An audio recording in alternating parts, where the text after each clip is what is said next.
ભારત દેશમાં વર્ષો સુધી અંગ્રેજોનું શાસન રહ્યું અને અંગ્રેજોની ગુલામીના દિવસોમાંથી આ દેશને આઝાદ કરવા માટે સેંકડો સ્વાતંત્ર્ય સેનાનીઓ વીરોએ પોતાનું સર્વસ્વ બલિદાન કરીને ખૂબ લાંબી આઝાદીની લડાઈ લડીને આપણને સૌને આ મામૂલી આઝાદી અપાવી.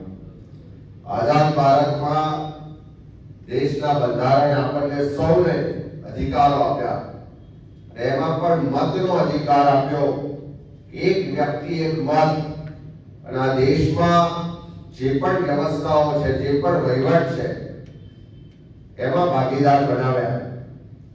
અને મતનો અધિકાર એ મહામૂલો અધિકાર, કિંમતી મત. અને એ અધિકાર છીનવવાનો જો પ્રયાસ થાય તો કોઈ પણ સંજોગોમાં એને સાંકી ના લેવાય. અને એટલા જ માટે દેશના વિપક્ષના નેતા જનનાયક રાહુલ ગાંધીજીએ આખા દેશના લોકોના મનમાં જે ચિંતા હતી, જે ભય હતો કે અમારો અધિકાર છીનવાઈ જાય છે, આ મતના અધિકારનો દુરુપયોગ થાય છે, અને એ માટેનું જે ઓર્ગેનાઇઝ પેમેન્ટ એટલે કે જે નેક્સસ ચાલતું હતું, એ વોટ ચોરીના નેક્સસને રાહુલ ગાંધીજીએ પહેલી વખત ઓગસ્ટ 2025માં ખુલ્લું પાડ્યું.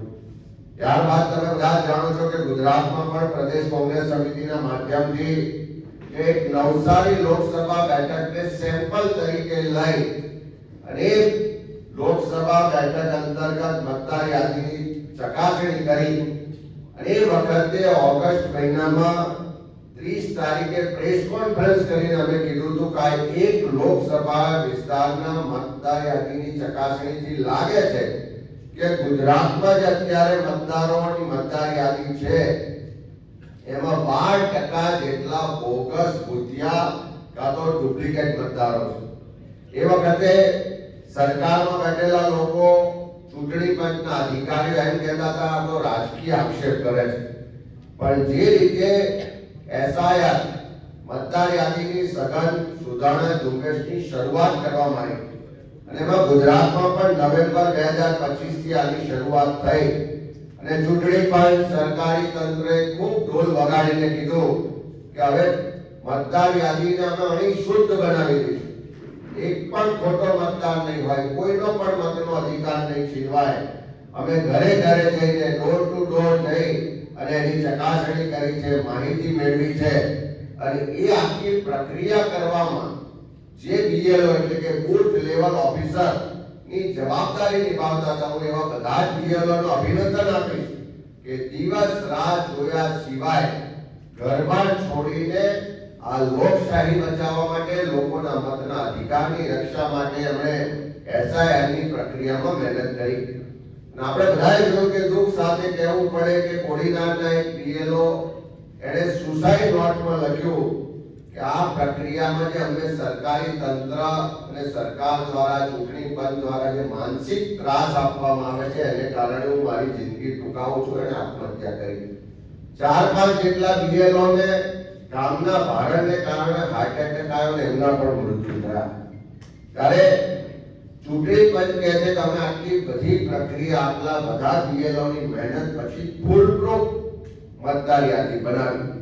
અને એસઆઈઆરની પ્રક્રિયા પછી જે ડ્રાફ્ટ મતદાર યાદી જે 19મી ડિસેમ્બર 2025 જાહેર કરવામાં આવી અને એ વખતે પ્રાવધાન છે કે આ ડ્રાફ્ટ મતદાર યાદી સામે કોઈને પણ કઈ વાંધો વિરોધ હોય, કોઈ પણ નામ સામે વાંધો હોય તો એના માટે ફોર્મ નંબર 7 ભરી શકે છે. કોઈના નામ ઉમેરવાના રહી ગયા હોય, નવા મતદારો હોય તો એના માટે ફોર્મ નંબર 6 ભરી શકે છે. ક્યાંક નામમાં, સરનામામાં કોઈ માહિતીમાં સુધારો કરવો હોય તો એના માટે ફોર્મ નંબર 8 ને અન્ય વ્યવસ્થાઓ કરવામાં આવી. અને જે રીતે આ વાંધા અને ફોર્મ ભરવાની ડેડલાઈન નક્કી થઈ હતી 18મી જાન્યુઆરી 2026. 15 જાન્યુઆરી સુધી અમે આંકડા લીધા તો દરેક જિલ્લામાં ફોર્મ નંબર 7 એટલે કે ડ્રાફ્ટ મતદાર યાદીમાં જેનું નામ હોય એની સામે કોઈને પણ વાંધો હોય તો એ અરજદાર પૂરતા પુરાવા સાથે પ્રિસ્ક્રાઇબ એનું જે ફોર્મેટ છે, ફોર્મ નંબર 7 છે, એમાં વિગતો સાથે વાંધો આપી શકે. 15મી જાન્યુઆરી સુધી નહીવત પ્રમાણમાં ફોર્મ નંબર 7 આખા ગુજરાતના દરેક વિધાનસભા દરેક જિલ્લામાં આવ્યા છે. અચાનક માહિતી મળે છે કે સંગઠિત રીતે કાવતરું ઘડાય છે, ષડયંત્રના ભાગ સ્વરૂપે ચોક્કસ રાજકીય પાર્ટીના આગેવાનો કાર્યકરોની ભાગીદારીથી અચાનક 16 જાન્યુઆરીથી શરૂ થાય છે કે જથ્થાબંધ રીતે ફોર્મ નંબર 7 ભરાઈને ત્યાં ચૂંટણી અધિકારીની કચેરીમાં જમા થાય છે. નિયમ તો એવો છે એસઆઈની ગાઈડલાઈન મુજબ કે કોઈ પણ રાજકીય પક્ષનો બીએલએ હોય તો એક દિવસમાં 10 ફોર્મ ભરી શકે અને વધુમાં વધુ 30 ફોર્મ ભરી શકે. પણ કેટલાક નિયમોની કેટલાક પરિપત્રો કે માર્ગદર્શિકાના બહાના હેઠળ ઓર્ગેનાઇઝ વેમાં એક સાથે હજારોની સંખ્યામાં ફોર્મ ની આવક 16 તારીખે 17 તારીખે 18 તારીખે અચાનક બધે થાય છે. અને દરેક કચેરીમાં સીસીટીવી કેમેરા છે. એ સીસીટીવી કેમેરાના ફૂટેજ જોઈએ તો પુરાવા પણ ઉપલબ્ધ છે કે કઈ તારીખે કેટલા વાગે કયો વ્યક્તિ કેટલી સંખ્યામાં ફોર્મો લઈને આપવા કચેરીમાં આવ્યો છે. હજારોની સંખ્યામાં ફોર્મ જે ડેડલાઈન 18 જાન્યુઆરી છે એમાં 16, 17 અને 18 તારીખે આવે છે. હવે 17 જાન્યુઆરીએ રાજ્યના મુખ્ય ચૂંટણી અધિકારીશ્રીને લેખિતમાં કાગળ મોકલ્યો કે આ રીતે ઓર્ગેનાઇઝ વેમાં આ કાવતરા સાથે લોકોના નામ કમી કરવા માટેનો પ્રયત્ન થાય છે. આ કાગળ હવે 17 તારીખે ચૂંટણી કમિશનરને મોકલ્યો અને એમાં સ્પષ્ટ કીધું છે કે કોઈ પણ જાતના પુરાવા વગર કોઈ પણ જાતની માહિતી કાં તો એના જે નોર્મ્સ છે એના વગર રાજકીય પાર્ટીના આગેવાનો કાર્યકરો ફોર્મ ભરાવે છે. અને કેટલાક અધિકારીઓ પણ એમાં સંડોવાયેલા છે. એ પણ કોઈ ચકાસણી વગર કોઈ પણ જાતની રોકટોક વગર એ ફોર્મનો સ્વીકાર કરે છે અને અચાનક હજારોની સંખ્યામાં ગુજરાતમાં ફોર્મ નંબર 7 ભરાય છે. અમે જે માહિતી માંગી છે કે તમે માહિતી આપો કે કયા બૂથમાં કઈ વિધાનસભામાં કેટલા ફોર્મ ભરાયા. આ 17 તારીખનો લેટર છે. આજ દિન સુધી ચૂંટણી પંચ એની માહિતી આપતા નથી. એટલે ચૂંટણી પંચ પણ આ જે વોટ ચોરીનું ષડયંત્ર છે એમાં ડાયરેક્ટ ઇનડાયરેક્ટ રીતે જોડાયેલું છે. હવે એમાં સ્પષ્ટ કીધું છે કે એક વ્યક્તિ 100, 200, 500 ફોર્મ ભરીને આપે છે અને એ ફોર્મમાં એક જ વ્યક્તિની સહી છે અને એ વ્યક્તિ ત્યાં રૂબરૂ ફોર્મ આપવા પણ નથી આવતો. એના બદલે ભારતીય જનતા પાર્ટીના આગેવાનો હોદ્દેદારો ફોર્મ ભરવા આવે છે અને એના જ માટે ફરીથી 18 તારીખે અમારા રાજકીય આગેવાનો, ધારાસભ્યશ્રીઓ, લીગલ ટીમના અમારા લીગલ સેલના આગેવાનો રાજ્ય ચૂંટણી પંચને ફરી મળે છે. કાયદાની જોગવાઈઓ સાથે બધી જ વિગતો સાથે રજૂઆત કરે છે કે આ ખોટું થઈ રહ્યું છે, આને અટકાવો, ખોટું કરવા વાળા સામે પગલાં લો, અમને માહિતી આપો. પણ કોઈ માહિતી નથી રાજકીય પક્ષોને આપવામાં આવતી, નથી પબ્લિક ડોમેન પર મૂકવામાં આવતી. અને એના કારણે થયું શું કે 18 તારીખ સુધીના આંકડા મેળવ્યા તો લગભગ આખા ગુજરાતમાં 10 લાખ કરતા વધારે ફોર્મ નંબર 7 ભરાઈને આજે એમની પાસે જમા થયા છે. હવે આ ફોર્મ નંબર 7 કેટલીક જગ્યાએ જે ફરિયાદો મળી, બીએલઓએ પાસે ચકાસણી માટે એમના અભિપ્રાયો માટે મોકલ્યા. તો એ દાખલો આપું છું કે કચ્છ જિલ્લાના અંજાર તાલુકાના ભાગ નંબર 253 ના બીએલઓ છે મેહુલભાઈ દવે. એમણે એમના ચૂંટણી અધિકારી જે પ્રાંત અધિકારી છે એને લેખિતમાં આપ્યું કે મારા બૂથ નંબર ભાગ નંબર 253 ના 88 જેટલા ફોર્મ નંબર 7 આવ્યા છે અને આ 88 જેટલા ફોર્મ બારોબાર આપની કચેરીમાં જમા કરાવવામાં આવ્યા છે. એટલે કે પ્રાંત અધિકારીને ત્યાં કોઈ બારોબાર આપી ગયું. 9 જેટલા વ્યક્તિઓએ વાંધો લીધો. 9 માંથી 8 વ્યક્તિઓએ 10-10 મતદારો સામે વાંધો લીધો છે અને એક વ્યક્તિએ 8 મતદારો સામે વાંધો લીધો. અને એમણે કીધું કે આ બધા જ મતદારોની ચકાસણી કરતા બધા જ સાચા મતદારો છે, એક પણ ખોટો મતદાર છે નહીં. એના કહેવા મુજબ જે ફોર્મમાં વિગતો આપવામાં આવી છે કે જે અરજદાર હોય એનો ચૂંટણી કાર્ડ નંબર લખવામાં આવ્યો છે, તો 9 અરજદારો પૈકી ફક્ત 3 અરજદારોના ચૂંટણી કાર્ડ નંબર એટલે એપિક નંબર ઓનલાઈન ચકાસતા સાચા મળ્યા છે. 6 અરજદારોના એપિક નંબર ખોટા છે. એમાં મોબાઈલ નંબર લખવામાં આવ્યો છે. એને લખ્યું છે કે 9 અરજદારો પૈકીના 3 વ્યક્તિઓના મોબાઈલ નંબર કાર્યરત છે, બાકીના 6 વ્યક્તિઓના મોબાઈલ નંબર પણ ખોટા અથવા ચાલુ નથી. આ વિગતો સાથે એને કીધું છે કે અમે બીએલઓએ ખૂબ મહેનત કરી છે, ઘેર ઘેર જઈને ચકાસણી કરી છે, રાત દિવસ મહેનત કરી છે અને કોઈ ષડયંત્રના ભાગ રૂપે આવી રીતે 7 નંબરના ફોર્મ ભરી અને લોકશાહીમાં જે જનતાને મતનો અધિકાર મળ્યો છે એને છીનવવાનો પ્રયત્ન થઈ રહ્યો છે. અને ખાસ કરીને એમણે એ પણ લખ્યું છે કે લોક પ્રતિનિધિત્વ ધારાની જોગવાઈ મુજબ કોઈ અધિકારી કર્મચારી આ પ્રક્રિયામાં ખોટું કરે તો એની સામે પણ કાર્યવાહીની જોગવાઈ છે, ખોટી માહિતી આપે. અને આ ફોર્મ નંબર જે 7 ભરાયું છે એમાં નીચે એકરારનામું છે, એમાં સ્પષ્ટ લખ્યું છે કે આ જે એકરારનામું જો ખોટું કરીએ તો લોક પ્રતિનિધિત્વ અધિનિયમ 1950 ની કલમ 31 મુજબ 1 વર્ષ સુધીની સજા અથવા દંડની જોગવાઈ છે. એટલે એનો સ્પષ્ટ મતલબ છે કે જો તમે ખોટો વાંધો, ખોટી માહિતી આપો કે ખોટો એકરાર કરો તો તમારી સામે એફઆઈઆર થાય, 1 વર્ષ સુધીની સજા અથવા દંડની જોગવાઈ છે. અને એ કરવી જોઈએ એવી માંગણી એક પ્રમાણિક બીએલઓ જેણે પ્રમાણિકતાથી કામ કર્યું છે અને લોકશાહીમાં માને છે એવા વ્યક્તિએ લેખિત ચૂંટણી અધિકારીને મોકલી છે. હવે પણ કેટલાક ફોર્મોની ચકાસણી કરી અને મારી પાસે અહીંયા પુરાવા છે, ફોર્મની નકલો છે. આ એક ફોર્મ છે જૂનાગઢ શહેરનું, બીજું ફોર્મ છે મારી પાસે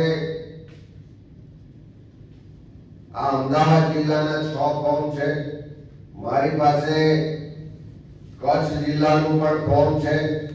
આ જુદા જુદા અલગ અલગ જિલ્લાના ફોર્મ છે, આણંદ જિલ્લાનું પણ ફોર્મ છે.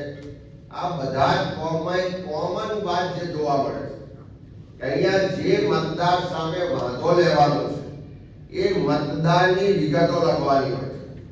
આ બધા જ જિલ્લાના ફોર્મમાં આ મતદારની વિગતો કોમ્પ્યુટરાઇઝ સોફ્ટવેરથી કે પ્રોગ્રામથી પ્રિન્ટ કરવામાં આવી છે. તમે સમજી શકો છો કે જુદા જુદા લોકો વાંધો લે છે, જુદી જુદી વિધાનસભા છે, જુદા જુદા બૂથ છે, જુદા જુદા જિલ્લા છે, પણ બધા જમાં આ જે કોલમ છે મતદારના માહિતી વાળું એ એક સમાન રીતે કોમ્પ્યુટરથી પ્રિન્ટ કરવામાં આવ્યું છે. ઉપર જે અરજદારની માહિતી છે એ હાથથી લખવામાં આવી છે. અરજદારની માહિતીમાં કેટલી જગ્યાએ એપિક નંબર નથી, કેટલી જગ્યાએ મોબાઈલ નંબર નથી. મારા આણંદ જિલ્લાની જ વાત કરું તો અમે ચકાસણી કરી તો મોબાઈલ નંબર બિહારથી વ્યક્તિ કોઈ બોલે છે. ત્યાં આણંદ જિલ્લામાં ખંભાતમાં જોયું, એક વાંધો લેનાર જે વ્યક્તિ છે એનો સંપર્ક કરવાનો પ્રયત્ન કર્યો તો છેલ્લા 30 વર્ષથી વિદેશમાં રહે છે. 2018માં છેલ્લે ભારતમાં આવ્યા હતા, પછી આવ્યા નથી. એવા વ્યક્તિના નામ એપિક કાર્ડ નંબરનો ઉપયોગ કરીને વાંધો લેવામાં આવ્યો છે. જૂનાગઢમાં ચૂંટાયેલો કોર્પોરેટર છે એની સામે વાંધો લીધો છે કે આ વ્યક્તિ આ બૂથમાં રહેતા, વોર્ડમાં રહેતો નથી. ખંભાતમાં એક કોર્પોરેટર છે એના મધરના નામે એટલે એમની માતૃશ્રીના નામે વાંધો લીધો અને એનું કારણ બતાવ્યું કે આ વ્યક્તિ જીવિત નથી. જે વ્યક્તિ હયાત છે એને પણ મૃત બતાવીને વાંધો લેવામાં આવ્યો છે. આવા તો સેંકડો પુરાવા છે કે આ જે ફોર્મ નંબર 7 ભરવામાં આવ્યા છે બિલકુલ ખોટી રીતે, ખોટી માહિતીના આધારે ભરવામાં આવ્યા છે. અને એના જ કારણે અમારા દરેક જિલ્લાના આગેવાનો ચૂંટણી અધિકારીઓ પાસે ગયા ને દર વખત માહિતી માંગી કે આની માહિતી આપો, પણ હજુ પણ ચૂંટણી પંચ એ માહિતી છુપાવી રહ્યું છે. ચૂંટણી પંચ આ ખોટું કરવા વાળાને મદદ કરતું હોય એવું સ્પષ્ટ રીતે દેખાઈ રહ્યું છે. અને ખાસ કરીને અમદાવાદમાં બાપુનગરને બધાની માહિતી છે કે અરજદારોના નામ આપ્યા છે, એના નંબર પર પૂછવામાં આવ્યું તો કેટલાય અરજદારો એમ કીધું કે અમે આમાં જાણતા નથી, અમે કોઈ આમાં વાંધો લીધો નથી, અમે કોઈ આવી સિગ્નેચર પણ કરી નથી. એટલે આખું એક મોટું ષડયંત્ર ચાલે છે, એક આખું નેક્સસ ઊભું થયું અને જેણે આખા ગુજરાતમાં ફોર્મ ભરાવ્યા. હવે ચૂંટણી પંચ પાસે 18 તારીખે 17 તારીખે લેખિત રીતે માંગ્યું છે.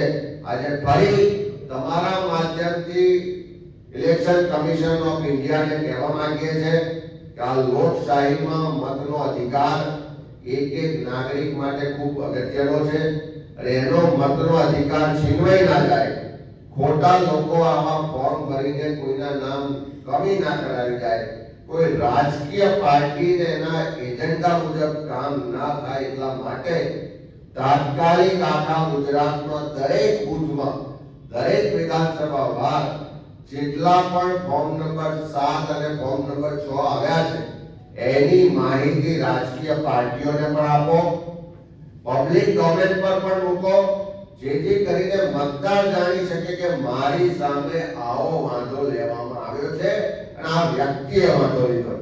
સાથે સાથે કાયદાની જોગવાઈ મુજબ ફોર્મ નંબર 7 માં જે માહિતી ખોટી આપી છે, પુરાવા વગર વાંધો લીધો છે, ખોટું એકરાર કર્યું છે, એની તપાસ કરીને એવા લોકો સામે કાર્યવાહી કરો. અને ખાસ કરીને અહીંયા નોંધવામાં આવ્યું છે કે કોઈ બારોબાર કચેરીઓમાં ફોર્મ આપી ગયા, સીસીટીવી ફૂટેજ બધી જગ્યાએ ઉપલબ્ધ છે.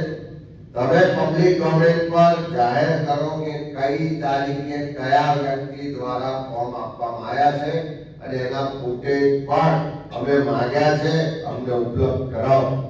આખી આ પ્રક્રિયા થવાથી થવાનું શું કે 10 લાખ કરતા વધારે મતદારોને ફોર્મ 7 ના વાંધા આવવાને કારણે હવે ઈસીઆઈએમ કહે છે કે અમે નોટિસ આપીને ચકાસણી કરવાના.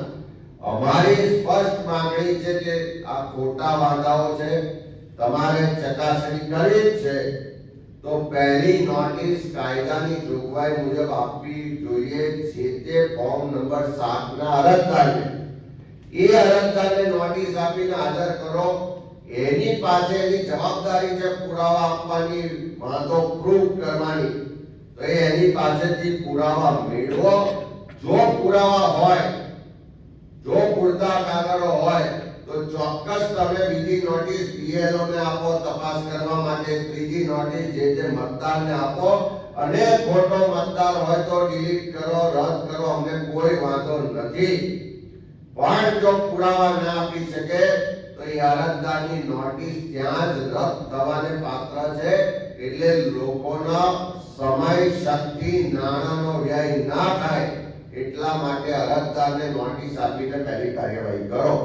બીજા નંબરે અરજદાર જો પુરાવા ના આપી શકે, એ વાંધો સાબિત ના કરી શકે તો કાયદાની જોગવાઈ મુજબ એની સામે તાત્કાલિક જે તે ચૂંટણી અધિકારીએ એફઆઈઆર નોંધવી જોઈએ, એની સામે કાર્યવાહી કરવી જોઈએ, જેથી કરીને ભવિષ્યમાં કોઈ આવો ષડયંત્ર કરવાની હિંમત ના કરે ને કાયદાનું સન્માન જળવાય. ત્યારે અમે આપના માધ્યમથી ખાસ ગુજરાતના મતદારોને પણ કહેવા માંગીએ છીએ કે બંધારણે તમને મતનો અધિકાર આપ્યો છે અને રાષ્ટ્રના નિર્માણમાં, રાષ્ટ્રના વહીવટમાં તમારા મતના અધિકારને કારણે તમારું અંદર ભાગીદારી થાય છે. તમારો અધિકાર તો છીનવાઈ નથી જતો ને. આ ગુજરાતમાં જે વોટ ચોરો છે, જે ભાજપના નેતાઓ છે, એ તમારા વોટના અધિકારને છીનવવાનો પ્રયત્ન કરી રહ્યા છે. ત્યારે મારી બધા જ ગુજરાતના જાગૃત નાગરિકો, મતદારોને વિનંતી છે કે તમારો મતનો અધિકાર છીનવાઈ ના જાય, તમારા મતની ચોરી ના કરી જાય, એટલા માટે તાત્કાલિક 30મી તારીખ છેલ્લી છે, ત્યાં સુધી તમારા નજીકના મતદાન મથકે ત્યાંની ચૂંટણી અધિકારીની કચેરીએ જઈ મતદાર યાદી જોજો. તમારો મત પણ કોઈ ચોરી ના જાય, તમારી સામે પણ કોઈ ખોટો વાંધો લઈ અને મતદાર યાદીમાંથી તમારું નામ કમી ના કરાવે એની ધ્યાન રાખે એવી ખાસ વિનંતી છે. ચૂંટણી પંચ પાસે અપેક્ષા રાખીએ છીએ કે તુરંત કાર્યવાહી કરે, કાયદાકીય પગલાં ભરે. અમે માહિતી માંગી છે આપે અને ગુજરાતના લોકોને પ્રેસ કોન્ફરન્સના માધ્યમથી આશ્વસ્ત કરે કે કોઈ પણ મતદારનો મતનો અધિકાર નહીં છીનવાય. જો આવતીકાલ સુધી એના માટેની કાર્યવાહી નહીં થાય તો આવતીકાલથી પ્રદેશ કોંગ્રેસ સમિતિ દ્વારા આખા ગુજરાતમાં દરેક જિલ્લામાં કોંગ્રેસના આગેવાનો, કાર્યકરો મતદારોને સાથે રહી અને કલેક્ટર કચેરીએ ધરણાનો, વિરોધનો, ઘેરાવાનો કાર્યક્રમ કરશે. અને ત્યારે પણ જો એનું પરિણામ નહીં આવે તો આવતા દિવસોમાં દરેક મામલતદાર ઓફિસે, દરેક વિધાનસભાના ચૂંટણી અધિકારીની કચેરીએ પણ ધરણા અને ઘેરાવ કરવામાં આવશે. લીગલ વેમાં નામદાર કોર્ટમાં જઈને પણ એક પણ ગુજરાતના સાચા મતદારનું નામ કમી થવા દઈશું નહીં. જરૂર પડશે તો સુપ્રીમ કોર્ટ સુધી પણ જઈશું, ઇલેક્શન કમિશન ઓફ ઇન્ડિયા સામે પણ લડીશું, રસ્તા પર પણ ઉતરીશું અને એક પણ નાગરિકના મતના અધિકારને છીનવવા નહીં દઈએ. અને અમે આ ગુજરાતના નાગરિકોને પણ આશ્વસ્ત કરવા માંગીએ છીએ અને ચૂંટણી પંચને પણ કહેવા માંગીએ છીએ. અને જે ખોટું કરવા વાળા છે, જેણે ખોટા વાંધા લીધા છે એવા બધા સામે કાર્યવાહી પણ કરાવીશું. અને આ ખોટું કરવા વાળા જે અધિકારીઓ છે એમને પણ કહેવા માંગીએ છીએ કે તમને પણ છોડવામાં નહીં આવે. આ લોકશાહી બચાવવાની લડાઈ છે, આ સંવિધાન બચાવવાની લડાઈ છે, આ દેશના ગુજરાતના નાગરિકોના મતના અધિકારને બચાવવાની લડાઈ છે. અને કોંગ્રેસ પાર્ટી તમામ તાકાત સાથે આ લડાઈ લડશે. વૈષ્ણવજન તો તેને કહીએ જે